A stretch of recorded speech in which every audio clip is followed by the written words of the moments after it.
अस्सलामुअलैकुम दोस्तों, क्या हाल चाल है भाईजान। आज कल भी कोई ख़ास खबर नहीं डाली थी, बस एक रिक्वेस्ट की थी और कुछ बताया था।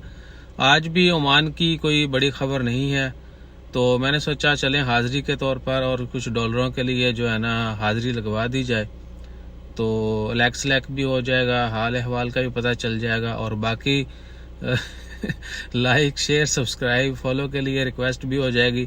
तो आप सबसे रिक्वेस्ट है, बल्कि पहले तो वो तमाम लोग जो हमें बर्दाश्त कर रहे हैं उनका बहुत शुक्रिया, और अल्लाह ताला सबको अच्छी सेहत दे, लंबी ज़िंदगी दे और बहुत ज़्यादा तरक्की अता फरमाए दीन और दुनिया में। बाकी है रिक्वेस्ट आप सबसे, जिन लोगों ने अभी तक सब्सक्राइब नहीं किया वो बराए मेहरबानी सब्सक्राइब कर लें और हमें भी अपनी दुआओं में याद रखें और आप भी हमारी दुआओं में शामिल हो जाएं। वैसे तो हम सबको एक दूसरे के लिए दुआ करनी चाहिए, तो हमेशा जो है एक दूसरे के लिए दुआ करते रहें। अल्लाह ताला सबको अपनी हिफ्ज़ ईमान में रखे और सबकी टूटी फूटी इबादत कबूल फरमाए। और रमज़ान शरीफ चल रहा है, तो बढ़ चढ़ के जो है सदका खैरात कीजिए।